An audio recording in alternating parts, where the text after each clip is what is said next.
Africa TV reçoit Pascal Thierry Cliva, vice-directeur général de l'Union postale universelle. Bonjour messieurs, comment se passent les préparatifs du congrès d'Abidjan et quelles sont les étapes franchies? Bonsoir, tout d'abord, merci de nous recevoir pour cette interview. Les étapes de préparation du prochain congrès postal universel à Abidjan se passent très bien. Nous avons eu des concertations avec le gouvernement de la République de Côte d'Ivoire. Nous avons sélectionné les essentiels, à savoir le site. Les dates sont arrêtées du 10 au 28 août 2020 et puis les travaux de préparation ont commencé. Donc c'est un long chemin, à peu près d'une vingtaine de mois, qui va nous conduire ici à Abidjan avec au bout 192 pays membres qui vont se réunir pour environ 2 semaines à 3 semaines en fonction du calendrier, et puis pour débattre du futur de la Poste. Êtes-vous satisfait de l'avancée des travaux? Alors on est très satisfait du niveau de préparatif du Congrès. En tout cas, le gouvernement de la République de Côte d'Ivoire y met tous les moyens. Et nous avons eu les assurances du plus haut niveau, donc du chef de l'État, du vice-président de la République et du ministre D qui est très engagé sur le dossier. Le futur de la Poste est reluisant. Nous avons tous les espoirs car ce que notre temps nous permet aujourd'hui, c'est notamment le commerce électronique avec d'énormes sujets, d'énormes défis évidemment en termes de qualité de service, en termes de rémunération, en termes de digitalisation des processus. Mais je crois on peut regarder l'avenir avec optimisme parce que les volumes sont là, les indicateurs nous prédisent d'énormes afflux d'objets, en particulier vers le continent africain. En quoi l'initiative ICOM Africa, lancée par l'UPU, est porteuse pour l'Afrique? Alors cette initiative, elle est née des conclusions du Congrès postal universel d'Istanbul. À cette époque-là, la communauté postale mondiale a décidé de mettre 2 priorités: le développement du commerce électronique dans le monde et l'inclusion financière. Nous travaillons donc sur les 2 sujets, et particulièrement pour le continent africain, de créer des portes d'entrée et de sortie du commerce électronique pour le continent.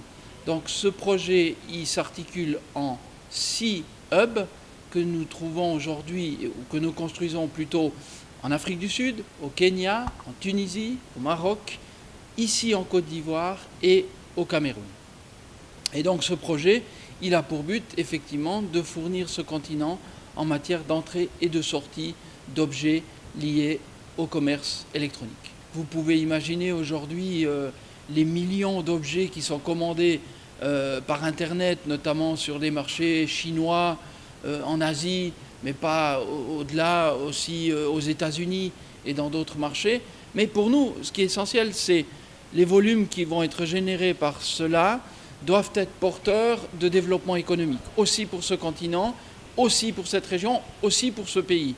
Et donc le tissu économique des petites et moyennes entreprises, l'artisanat, il doit pouvoir bénéficier de tout ça à l'export. Et donc pour nous, ce qui est le plus important aujourd'hui, c'est mettre en place les possibilités d'interconnexion, les standards d'interconnexion, les objets qui nous seront nécessaires à la digitalisation, et puis les hubs qui seront bien entendu les infrastructures indispensables sur les zones aéroportuaires, dans les ports et ou dans des zones franches. Vous avez suivi la 9e édition de Africa Postal Forum. Quelles sont vos recommandations pour l'avenir? Alors, c'est toujours présomptueux de faire des recommandations. Par contre, et c'est la 9e édition, nous avions, l'UPU, aussi l'occasion de participer dès les toutes premières éditions à Casablanca, à Marrakech. Nous allons participer bien évidemment aux futures éditions qui s'annoncent aussi très intéressantes. La prochaine, je pense, elle est prévue au Caire. Donc pour nous, c'est à chaque fois la possibilité de prendre la température. Vous savez, on n'agit pas en îlot, on essaye de savoir ce qui se passe et les acteurs sont là, les directeurs généraux des entreprises postales, le monde économique et les partenaires du commerce électronique sont là au travers des échanges qui ont lieu sous les formes de panels et de forums, nous apprenons beaucoup de choses.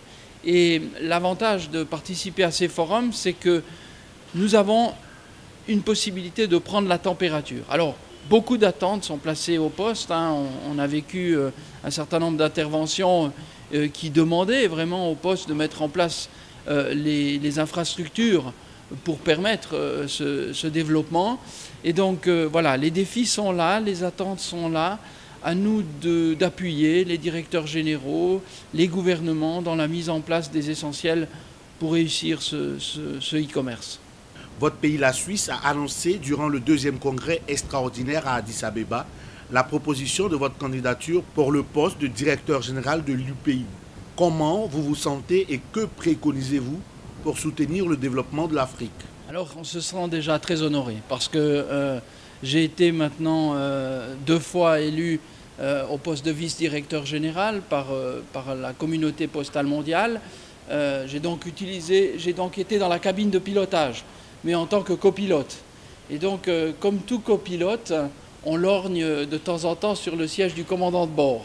Parce que, voilà, c'est le commandant de bord qui a les vrais leviers de pouvoir.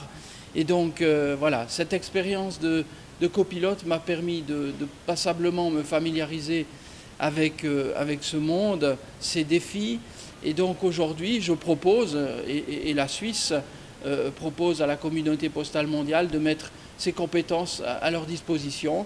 Je suis personnellement, évidemment, très flatté de la confiance qui est placée en moi. Par contre, c'est une confiance qui nécessite un engagement de tous les instants. Les défis, je viens de vous le dire, sont énormes et donc il faudra être à la hauteur. Et donc l'UPU devra aussi être à la hauteur pour appuyer cette initiative globale qui fait que demain, nous devrons répondre présent à l'heure de ces besoins, tant d'inclusion que de facilitation du commerce. Alors on espère toujours évidemment être élu.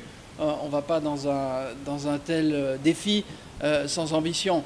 Les ambitions sont claires pour moi à 3 niveaux. Donc une première ambition sur l'innovation. Il faut que l'Union postale universelle amène des innovations. On doit faire un tout petit peu différemment, on doit faire autrement que ce qu'on a fait. Donc les organisations internationales doivent aussi faire un tout petit peu leur examen. Et donc maintenant, par l'innovation des approches, de l'innovation dans le financement de l'organisation, de l'innovation dans les partenariats, mais aussi en utilisant les outils de l'innovation comme la gestion de données, nous permettre de diagnostiquer, mieux diagnostiquer et mieux assurer les produits et services qui vont être livrés par l'Union postale universelle. Le deuxième volet, c'est la coopération. Elle est essentielle. Dans un monde avec plus de 160 pays en développement, vous ne pouvez pas ne pas faire de la coopération efficace. Faire de la coopération efficace à l'UPU, c'est sans doute davantage la régionaliser et la mettre dans la proximité. Donc, nous avons aujourd'hui un siège à Berne, en Suisse, pour des raisons historiques. Nous avons des présences dans le monde, mais elles sont insuffisantes en termes de moyens. Et donc, de renforcer ou de permettre au siège de se rendre davantage proche de nos membres, c'est une ambition réelle que j'ai. Et j'entends bien, si je suis élu à cette fonction, décentraliser la gestion de l'organisation par une régionalisation, notamment ici en Afrique. Et puis le troisième axe, c'est la diversité. Nous vivons un monde de la diversité, qu'elle soit géographique, qu'elle soit culturelle, qu'elle soit économique. Eh bien, il faudra que nous mettions en phase l'organisation avec ses besoins de diversité. Nous voyons beaucoup d'évolutions très encourageantes, mais les pays aujourd'hui parlent différentes langues, ont différentes cultures, ont différentes approches.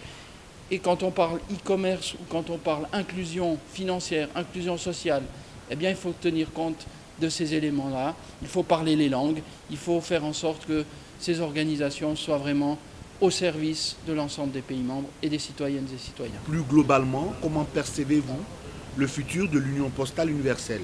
Alors, l'Union postale universelle, c'est l'organisation des Nations Unies, finalement, pour la communication au travers des services postaux.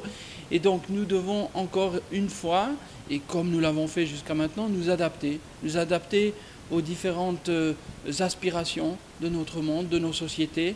Et l'Union postale universelle, elle va s'inscrire au nombre des organisations internationales, intergouvernementales, qui vont appuyer toutes ces politiques gouvernementales. Alors je les ai expliquées un tout petit peu par l'innovation, par la coopération, par la diversité, et puis permettre d'avoir encore un impact plus pertinent par rapport à ces problèmes-là.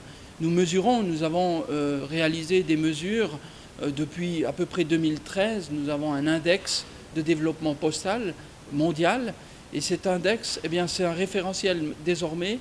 Depuis 2013, nous avons capturé 11 milliards de données. Et ces données sont aujourd'hui analysées pour nous permettre de corriger, d'affiner et d'être encore plus pertinents envers nos États membres.